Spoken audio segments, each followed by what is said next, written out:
कभी सोचा है कि एक ऐसा सम्राट हो जो पहले युद्ध के मैदान में सबको जीत ले और फिर अचानक एक दिन वो अपनी तलवार फेंक कर शांति की बातें करने लगे? सुनने में कहानी लगती है ना? पर यह सच है। ये कहानी है सम्राट अशोक की, जिनके एक फैसले ने पूरे भारतीय उपमहाद्वीप का इतिहास ही बदल दिया। तो चलिए अशोक की इस कमाल की यात्रा को समझते हैं। हम देखेंगे कि वो कौन थे, उनके जीवन में वो बड़ा मोड़ कब आया और कैसे उनकी सोच आज भी हमारे साथ है। तो सबसे पहले ये जानते हैं कि आखिर सम्राट अशोक थे कौन और वो किस महान साम्राज्य के शासक थे जिसके बारे में हम आज तक पढ़ते हैं।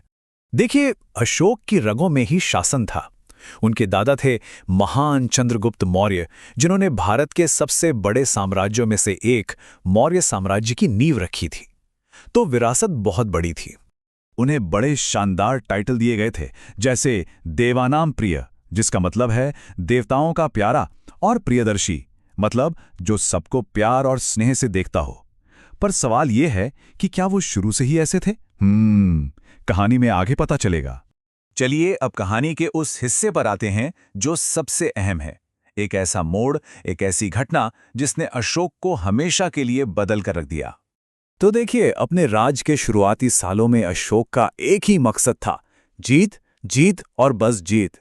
अपने पहले से ही बहुत बड़े साम्राज्य को वो और भी बड़ा बनाना चाहते थे। और कलिंग युद्ध का नतीजा वो इतना भयानक था कि आज भी हम उसके बारे में पढ़ते हैं तो सिहर जाते हैं। 1 लाख, सोचिए, 1 लाख से भी ज्यादा जानें गईं। चारों तरफ बस तबाही ही तबाही थी। और इसी मंजर ने अशोक को, कह सकते हैं, अंदर तक हिलाकर रख दिया। और यहीं से उनका पूरा नजरिया बदल गया। उन्होंने भेरी घोष, मतलब जो युद्ध का ऐलान होता था, जो नगाड़े बजते थे, उसे छोड़कर धम्म घोष का रास्ता चुना। यानी अब युद्ध की नहीं बल्कि नैतिक जीत और शांति की घोषणा होगी। तो ये जो धम्मघोष था, ये जो नया रास्ता था, आखिर ये था क्या? देखिए, अशोक का धम्म कोई एक धर्म या रिलीजन नहीं था। ये असल में एक मॉरल कोड था, जीने का एक सही तरीका, जिसमें अहिंसा, एक दूसरे के प्रति सहनशीलता और बड़ों का सम्मान ये सबसे ऊपर था। और सच कहें तो ये एक साम्राज्य को चलाने का एक बिल्कुल ही नया तरीका था। और कमाल की बात यह है कि अशोक ने ये फिलॉसफी सिर्फ अपने तक नहीं रखी, उन्होंने इसे फैलाने के लिए एक पूरा सिस्टम बना दिया। धम्म महामात्र नाम के खास ऑफिसर्स नियुक्त किए, जिनका काम ही यही था कि लोगों को ये बातें सिखाएं।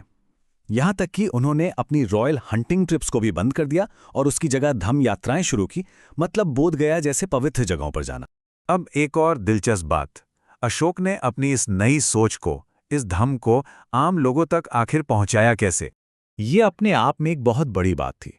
भारत के इतिहास में शायद पहली बार ऐसा हो रहा था कि कोई राजा सीधे अपनी जनता से बात कर रहा हो, बिना किसी बिचौलिए के। उन्होंने अपने संदेशों को पत्थर के खंभों और बड़ी बड़ी चट्टानों पर खुदवा दिया, ताकि उनकी बातें हमेशा हमेशा के लिए अमर हो जाएं। पर यहां एक ट्विस्ट है। सोचिए, सदियां बीत गईं और लोग उस भाषा को, उस लिपि को पढ़ना ही भूल गए। मतलब अशोक के शब्द पत्थरों पर तो थे, पर हजारों साल तक वो खामोश रहे। फिर बहुत बाद में 1837 में एक स्कॉलर थे, जेम्स प्रिंसेप। उन्होंने ब्राह्मी लिपि को डीकोड कर लिया और तब जाके इतने सालों बाद दुनिया ने अशोक की आवाज को फिर से सुना। और ये जो शिलालेख थे, ये सिर्फ एक भाषा में नहीं थे।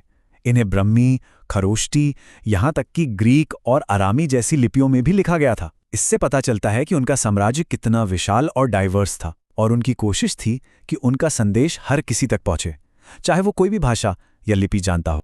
तो अब आते हैं सबसे अहम सवाल पर। 2500 साल बाद भी हम अशोक के बारे में बात क्यों कर रहे हैं? आज के भारत के लिए उनकी विरासत का क्या मतलब है? पहली बात तो ये कि अशोक सिर्फ एक फिलॉसफर किंग नहीं थे, वो एक जबरदस्त एडमिनिस्ट्रेटर भी थे। उन्होंने अपने इतने बड़े साम्राज्य को चलाने के लिए 5 प्रांतों में बांटा था, तक्षशिला से लेकर सुवर्णगिरी तक।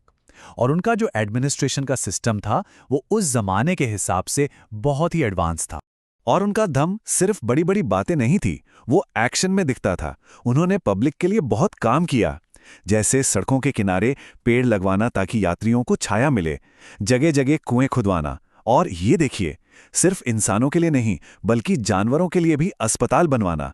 ये उस जमाने में एक बहुत बड़ी सोच थी।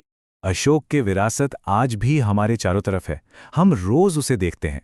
हमारा जो राष्ट्रीय प्रतीक है, जो नेशनल एम्ब्लेम है, सारनाथ का वो 4 शेरों वाला लायन कैपिटल, वो अशोक की ही देन है। ये हमारे देश की हिम्मत, ताकत और कॉन्फिडेंस को दिखाता है। और सिर्फ इतना ही नहीं, हमारे तिरंगे के बिल्कुल सेंटर में जो चक्र है उसे क्या कहते हैं? अशोक चक्र। ये वही धम्म का पहिया है जो हमें हमेशा याद दिलाता है कि सही और न्याय के रास्ते पर चलना है। तो आखिर में अशोक की कहानी हमें एक बड़े सवाल के साथ छोड़ जाती है। सोचिए, अगर दुनिया के बड़े बड़े लीडर्स भैरी घोष यानी युद्ध के रास्ते को छोड़कर धम्म घोष यानी शांति और नैतिक जीत का रास्ता चुने तो हमारी दुनिया कितनी अलग हो सकती है? ये एक ऐसा सवाल है जो 2500 साल पहले भी जरूरी था और आज भी उतना ही, शायद उससे भी ज्यादा जरूरी है।